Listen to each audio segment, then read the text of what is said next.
Hello दोस्तों, PhD का एक नया नोटिफिकेशन स्टार्ट हो गया है जो कि महर्षि दयानंद यूनिवर्सिटी रोहतक से है। दोस्तों ये स्टेट गवर्नमेंट यूनिवर्सिटी है, नेक द्वारा ए ग्रेड।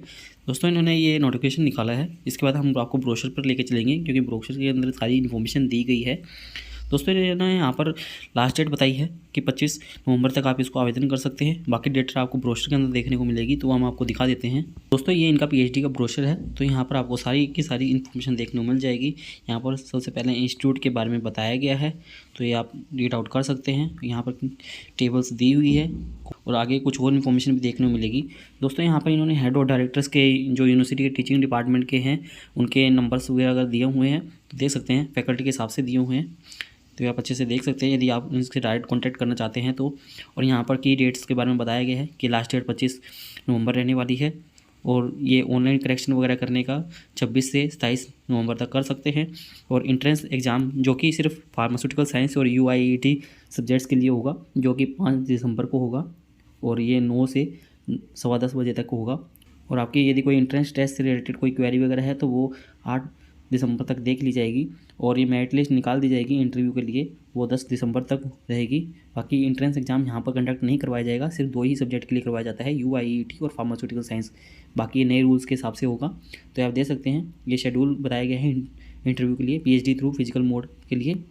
तो ये देख सकते हैं कि अलग अलग यहाँ पर डेट बताई गई है। कैटेगरी वालों के लिए जो नेट क्वालिफाइड कंटेंट है, JRF वाले हैं, और ये इंट्रेंस टेस्ट जिसे जो कि UIET और फार्मास्यूटिकल वालों का होगा, मेरिट लिस्ट कब डिस्प्ले की जाएगी, पूरी डिटेल आपको देखने को मिलेगी। और ये कैटेगरी 2 दिखाई गई है, नेट क्वालिफाइड कंटेंट, जो कि असिस्टेंट प्रोफेसर और PhD एडमिशन के लिए एलिजिबल है। ये कैटेगरी 2 के अंदर उनको लाया गया है और कैटेगरी 3 के अंदर नेट क्वालिफाइड कंटेंट को लाया गया है।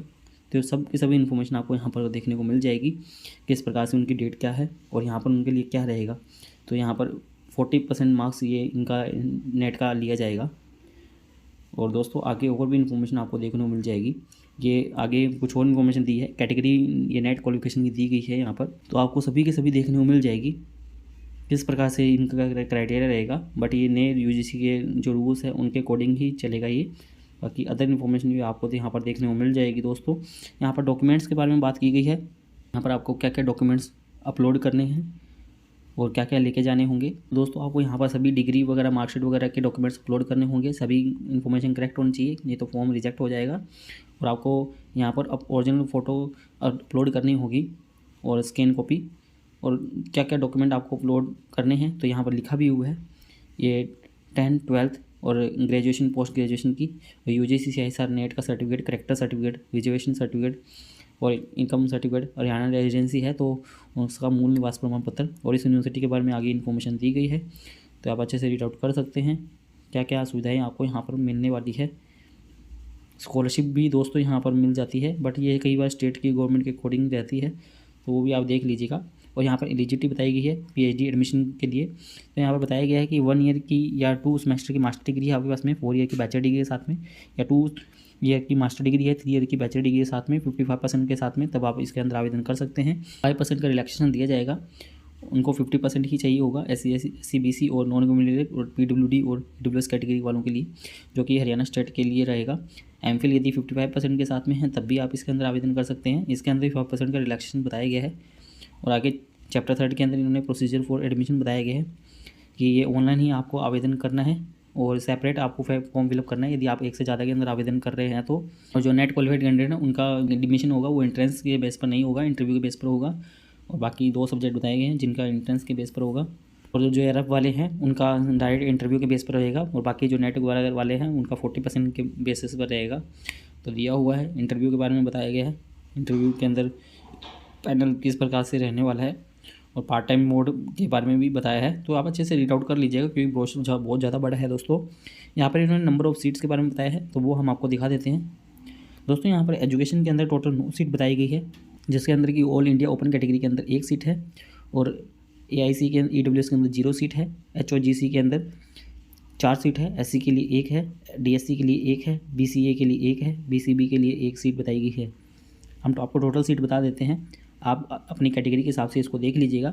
बाकी इसके अंदर यदि कोई दूसरी स्टेट से आवेदन कर रहा है तो उसको ऑल इंडिया ओपन कैटेगरी के बारे में ही देखना होगा, जो फर्स्ट वाली दी हुई है। दोस्तों आगे यहाँ पर फिजिकल एजुकेशन के अंदर 6 सीटें हैं। UIT बायोटेक्नोलॉजी के अंदर 6 सीटें हैं। UIT सिविल के अंदर 6 सीटें हैं। UIT CSC के अंदर 21 सीटें हैं। ECE के अंदर 13 सीटें हैं।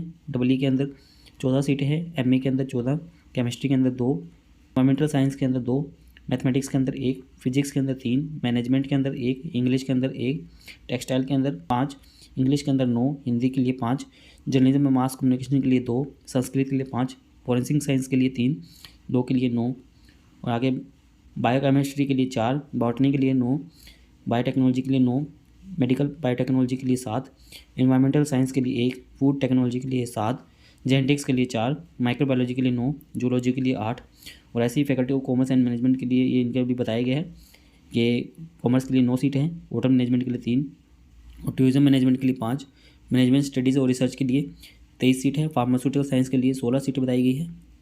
ऐसे ही फिजिकल साइंस के लिए केमिस्ट्री के अंदर 10 सीट बताई गई है। कंप्यूटर साइंस एंड एप्लीकेशन के लिए 11 सीटें हैं। मैथमेटिक्स के लिए 8, फिजिक्स के लिए 6 सीटें बताई गई हैं। और सोशल साइंस के अंदर बात करें तो यहाँ पर डिफेंस एंड स्ट्रेटेजिक स्टडीज़ के लिए 2 सीटें हैं। इकोनॉमिक्स के लिए 13, जियोग्राफी के लिए 3, हिस्ट्री एंड आर्कियोलॉजी के लिए 2, इन्फॉर्मेशन साइंस के अंदर 4, पॉलिटिकल साइंस के अंदर 1 सीट बताई गई है, साइकोलॉजी के लिए 5, पब्लिक एडमिनिस्ट्रेशन के अंदर 1 सीट बताई गई है। टोटल 47 सब्जेक्ट यहाँ पर बताए गए हैं जो अलग अलग बेसिस पर है, अलग अलग डिपार्टमेंट के हिसाब से। तो आपको अप्लाई किस प्रकार से करना है तो वो भी यहाँ पर इन्फॉर्मेशन दी गई है। नॉर्मली फ़ीस यहाँ पर 400 रुपये फीस रहने वाली है। SC BC और PWD कैटेगरी जो यहाँ पर है हरियाणा की उनके लिए 1600 रुपये, जनरल कैटेगरी वालों के लिए रहने वाले हैं यहाँ पर। और यदि आप एक से ज़्यादा फॉर्म के अंदर आवेदन करना चाहते हैं तो आपको 400 रुपये पे करने पड़ेंगे और 100 रुपये SC BC इनको पे करने पड़ेंगे। बाकी आप नेट बैंकिंग के थ्रू, डेबिट कार्ड के थ्रू पेमेंट कर सकते हैं। ये आगे और भी इन्फॉर्मेशन है। और यदि आपको कुछ चेंजेस वगैरह कराने या कुछ और इन्फॉर्मेशन वगैरह दिक्कत वगैरह आ रही है, यहाँ पर ये एक email ID भी दिया हुआ है। और दोस्तों यहाँ पर आपको एक प्रिंट आउट सबमिट कराना पड़ेगा। ये आप जो डाउनलोड करेंगे प्रिंट आउट लेके, आपको ये जो आप अमेंडमेंट करवाना चाहते हैं, इसके अंदर कोई करेक्शन वगैरह कराना चाहते हैं तो वो इस पर ईमेल पर दिया हुआ है, शाम 4 बजे तक करवा सकते हैं। बाकी अदर इन्फॉर्मेशन भी यहाँ पर आपको देखने को मिल जाएगी जो कि आप अच्छे से रीड आउट कर लीजिएगा दोस्तों। यहाँ पर चैप्टर 4 के अंदर भी डिटेल दी हुई है। यहाँ पर फॉर्मेट टाइप बताया हुआ है कि आपको क्या क्या डॉक्यूमेंट्स चाहिए, जैसे कि email ID चाहिए, आपको स्कैन कॉपी चाहिए, फोटोग्राफ, सिग्नेचर की, थंब इम्प्रेशन वगैरह की, जो आप पहले से ही रेडी करके लिख लीजिएगा। साइज़ भी उनका बताया गया है, mobile number, pin code, certificates बताए गए हैं, क्या क्या डॉक्यूमेंट्स चाहिए वो सभी आपको देखने को मिल जाएगा। और दोस्तों यहाँ पर 5th नंबर पॉइंट के अंदर देखेंगे तो आवेदन करने की लिंक दी हुई है, URL दिया हुआ है, तो आप इस पर जाके अप्लाई कर सकते हैं। और यूज़र नेम, पासवर्ड वगैरह सब इन्फॉर्मेशन आपको यहाँ पर देखने को मिलेगी। किस प्रकार से पे करना है पूरा यहाँ पर फॉर्मेट ही बना के दिया हुआ है। फिर भी आपको कोई क्वेरी है तो यहाँ पर हेल्प डेस्क पर आप कॉन्टैक्ट कर सकते हैं। और मोबाइल नंबर, email ID दोनों ही दिए हुए हैं। रिजर्वेशन बताया गया है सीट्स के हिसाब से, तो ये हरियाणा स्टेट वालों के लिए है, अदर स्टेट वालों के लिए ये रिजर्वेशन नहीं रहेगा। बाकी अदर इन्फॉर्मेशन आपको यहाँ पर देखने को मिल जाएगी। यहाँ पर फ़ीस स्ट्रक्चर भी बताया हुआ है दोस्तों, तो फ़ीस स्ट्रक्चर देख सकते हैं। कोर्स वर्क के लिए जो PhD कोर्स वर्क करेंगे उनको 11,000 रुपये पे करनी पड़ेगी, और जो इंजीनियरिंग टेक्नोलॉजी वाले हैं उनको 37,400 रुपये करने पड़ेंगे, जो अदर सब्जेक्ट से 7200 रुपये उनको पे करने पड़ेंगे। इस प्रकार से अलग अलग बताया गया है। रजिस्ट्रेशन फ़ीस 12,100 रुपये है और एनुअल चार्जेस भी बताए गए हैं, तो ये फ़ीस भी देख लीजिएगा आप दोस्तों। बाकी अदर इन्फॉर्मेशन भी यहाँ पर दी हुई है, ये डिसिप्लिन रूल्स वगैरह के बारे में। बाकी नीचे आपको फॉर्मेट भी देखने को मिलेंगी और यहाँ पर फैकल्टी प्रोफाइल भी दी हुई है, तो आप देख सकते हैं कि उनका रिसर्च एरिया स्पेशलाइजेशन क्या है। तो ये एक अच्छी बात है कि आप जिसके अंदर आवेदन कर रहे हैं तो उनका पहले से ही आप अपने रिसर्च एरिया के अकॉर्डिंग अपने जो टीचर है उनसे कांटेक्ट कर सकते हैं या उनसे कोई इन्फॉर्मेशन ले सकते हैं यदि लेना चाहते हैं तो।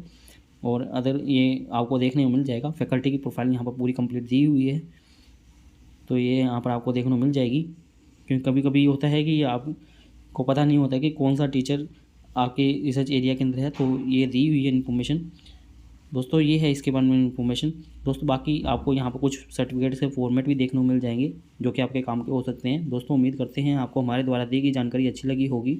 यदि आपको हमारे द्वारा दी गई जानकारी अच्छी लगी हो तो आप हमारे चैनल को सब्सक्राइब कर सकते हैं और आप हमसे टेलीग्राम पर भी जुड़ सकते हैं ऐसे PhD से रिलेटेड नए अपडेट के लिए।